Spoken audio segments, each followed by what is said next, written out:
Welcome welcome मेरे प्यारे viewers को कश्मीर फूड विलेज के अंदर खुश आमदीद कहते हैं।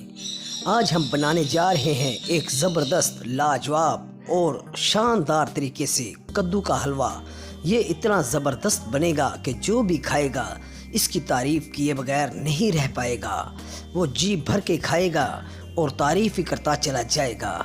ये इतना आसान है कि आप झटपट अपने किचन के अंदर इसको बना लेंगे। तो चलिए शुरू करते हैं। हम एक फ्राई पैन के अंदर जो कि डिप हो उसके अंदर 1 कप पानी ले लेंगे, उसको बॉईल कर लेंगे और हाफ कटोरी उसके अंदर जेली पाउडर डाल देंगे। जेली पाउडर को डालने के बाद उसको अच्छे तरीके से पकाएंगे और इतनी देर उसको पकाते रहेंगे जब तक कि जेली पाउडर यानी कि ये जेली का जो मिक्सचर है वो अच्छे तरीके से उबलना शुरू ना हो जाए। तो जैसा कि आप देख रहे हैं कि हमारा जेली पाउडर यानी कि जेली का जो सोल्यूशन है वो अच्छे तरीके से उबलना शुरू हो गया है। अब हम इसको एक बर्तन के अंदर निकाल लेंगे और फ्रीज़ कर लेंगे। ये बर्तन याद रहे कि सिल्वर का होना चाहिए। तो चलिए निकाल लेते हैं। नेक्स्ट स्टेप पे हम कढ़ाई चूल्हे पर चढ़ा देंगे और आग का फ्लेम जो है वो मीडियम रखेंगे। अब कढ़ाई गर्म हो चुकी है, इसके अंदर मैं 1 कटोरी घी ले लेता हूँ। घी को हम अच्छे तरीके से पिघला लेंगे। जैसा कि आप देख रहे हैं कि मैंने घी को डाल दिया है। घी डालने के बाद इसको मैं अच्छे तरीके से पिघला लूँगा। घी की मिकदार आप अपनी मर्ज़ी से ले सकते हैं। अगर आपको ज़्यादा घी पसंद नहीं है तो आप कम भी ले सकते हैं।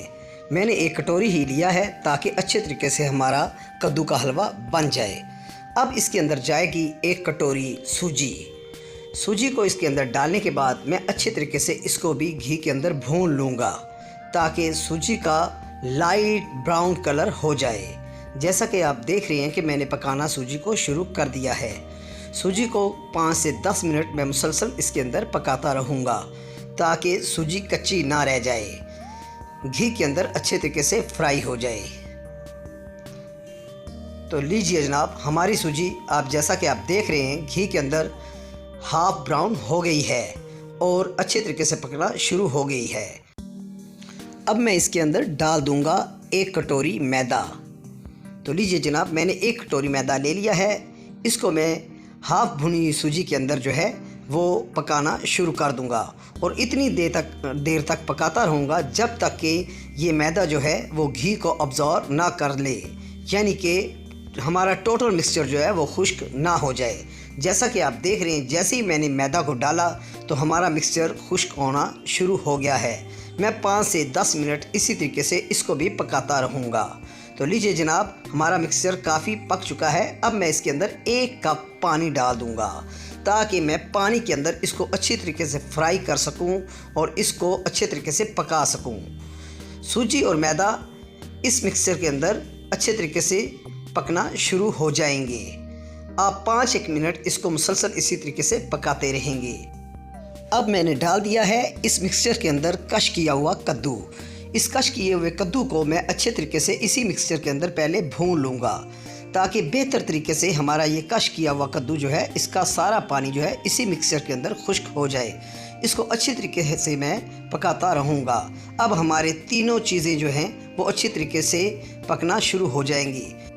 5 से 10 मिनट इन तीनों चीज़ों को पकाने के बाद मैं इस कढ़ाई को इसके ढक्कन के साथ ढाँप दूँगा ताकि अच्छे तरीके से इसका पानी जो है वो खुश्क हो जाए। तो लीजिए जनाब, 10 मिनट ढाँपने के बाद हम इसका ढक्कन उतारते हैं। तो जैसा कि आप देख रहे हैं कि इसका काफ़ी पानी खुश्क हो चुका है। अब मैं इसको ढक्कन नहीं लगाऊंगा और इसके अंदर जो मैंने घी डाला था उसी के अंदर मैं इसको फ्राई करता रहूँगा। अब इसके अंदर मैं डाल दूँगा 1 कटोरी गिरी का बुरादा, कोकोनट का बुरादा। तो इसको भी मैं इस मिक्सचर के अंदर अच्छी तरीके से मिक्स कर लूँगा। अच्छे तरीके से मिक्स करने के बाद मैं इसके अंदर चीनी डाल दूंगा। पहले मैं इसको थोड़ा सा मिक्स कर लूं, फिर इसके बाद मैं चीनी डालता हूं। तो लीजिए जनाब, गिरी का बुरादा मिक्स हो चुका। अब मैं इसके अंदर डाल दूंगा 1 कटोरी चीनी। 1 कटोरी चीनी डालने के बाद मैं इसको इसके अंदर मिक्स कर दूंगा।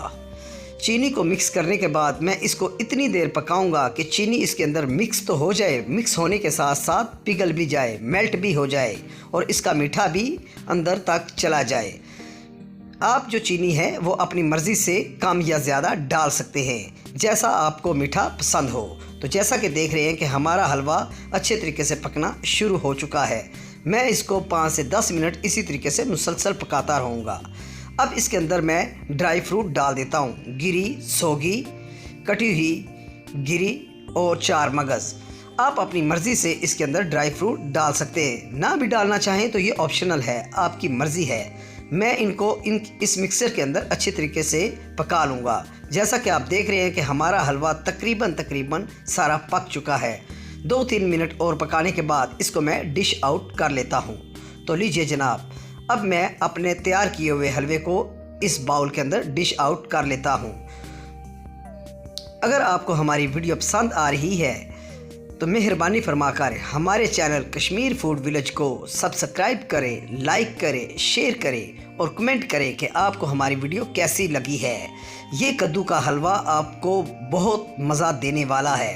आपके रिश्तेदार, आपके मेहमान और आपके घर वाले आपकी तारीफ़ किए बगैर नहीं रहेंगे। तो लीजिए जनाब, मैं इस कद्दू के हलवे की अब गार्निश कर लेता हूँ। ये मैं इसके ऊपर जेली लगाना शुरू कर रहा हूँ जो मैंने स्टार्ट में तैयार की थी। तो लीजिए जनाब, देखें, वाह वाह, क्या खूब बेहतरीन कद्दू का हलवा तैयार हो चुका है। खुद खाइए, अपने बच्चों को खिलाइए, अपने मेहमानों को खिलाइए, अपने रिश्तेदारों को खिलाइए, अपनी तारीफ़ करवाइए जनाब। ये कद्दू का हलवा इतना लाजवाब, इतना प्रोटीन वाला, इतना हेल्दी होता है कि जो भी इसको खाएगा आपकी तारीफ़ किए बगैर नहीं रहेगा और आपसे ये ज़रूर पूछेंगे कि ये कद्दू का लाजवाब हलवा आपने किस तरह बनाया है। अगर आपको हमारी वीडियो पसंद आई है तो मेहरबानी करके जब ये आप हलवा पकाएं तो हमें कमेंट करके बताएं कि आपने ये हलवा कैसा पकाया, इसका जायका, इसकी खुशबू और इसका टेक्सचर आपको कैसा लगा है। हमारी वीडियो देखने का आपका बहुत बहुत शुक्रिया जनाब।